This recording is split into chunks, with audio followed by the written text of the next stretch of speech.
নমস্কার বন্ধুরা, তাতাই মা বাবা ভ্লগে আপনাদের সকলকে স্বাগত। ছবিটি দেখে আপনারা অবশ্যই বুঝতে পারছেন যে আমি আজকে একটা ডিমের রেসিপি দেখাবো। তবে এটা আমি আজকে সন্ধ্যার জলখাবারের জন্য বানিয়ে নিয়েছিলাম। তাহলে আপনারা দেখে নিন আমি আজকে ডিম দিয়ে ঠিক কী তৈরি করেছি। আমি এখানে জলের মধ্যে ম্যাগিগুলোকে সেদ্ধ করে নিচ্ছি, আর তার মধ্যে দিয়ে দিয়েছি পরিমাণ অনুসারে সামান্য নুন আর ম্যাগি মশলা। ম্যাগিগুলো সেদ্ধ হতে হতে আমি এদিকে একটা ডিমকে ফাটিয়ে নিয়েছি। এবার আমি ডিমের মধ্যে দিয়ে দিচ্ছি কুচনো পেঁয়াজ, সামান্য নুন ও লঙ্কা কুচি। এখন আমি ডিমটাকে খুব ভালো মতন ফেটিয়ে নেব। ততক্ষণ এদিকে আমার ম্যাগিটা সেদ্ধ হয়ে গিয়েছে, আর দেখতেই পাচ্ছেন আমি ম্যাগিটার জল একদম শুকিয়ে নিয়েছি। গ্যাসে আমি একটা তাওয়া গরম বসিয়ে দিয়েছি। গরম তাওয়াতে দিয়ে দিলাম রিফাইন্ড অয়েল। আপনারা চাইলে সর্ষে তেলেরও ব্যবহার করতে পারেন, তবে আমি এখানে রান্নাটা রিফাইন্ড অয়েলেই করব।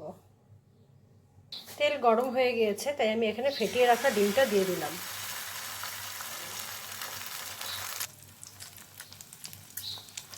গ্যাসের আঁচ কিন্তু এই সময় একদম কম করে রাখতে হবে। এখন আমি ম্যাগিটাকে এক সাইড করে এভাবে দিয়ে দেব ডিমের মধ্যে।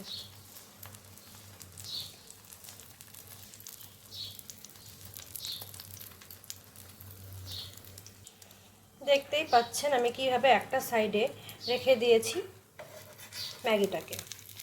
এবার আমি এটাকে এরকম করে ভাজ করে নেব। গ্যাসের আঁচ বাড়িয়ে দিচ্ছি।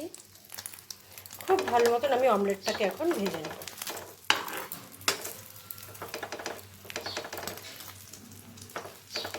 এক সাইড ভালো মতন ভেজে নেওয়ার পরে আমি সাইড উল্টে আরেকটা সাইডকেও ভালো মতন ভেজে নিচ্ছি।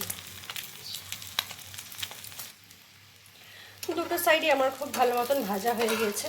এখন আমি তুলে রেখে দেব। ম্যাগির রোল আমার তৈরি হয়ে গিয়েছে, আর এটা কিন্তু সস দিয়ে খেতে দুর্দান্ত লাগে। বা কারোর যদি সস পছন্দ না হয় তো সে এমনিও খেতে পারে, সেটাও কিন্তু দারুণ লাগে খেতে। আর আপনাদের বলে রাখি, বাচ্চাদের টিফিনে বা সন্ধ্যার জলখাবার হিসেবেও কিন্তু এই পদটি করেই নেওয়া যেতে পারে। সময়ও লাগে কম, আর বাচ্চারা খাবেও চেটেপুটে।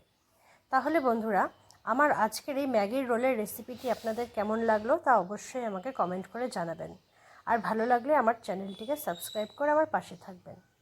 আজকের মতন আমি আমার ভিডিওটি এখানেই শেষ করছি। ধন্যবাদ।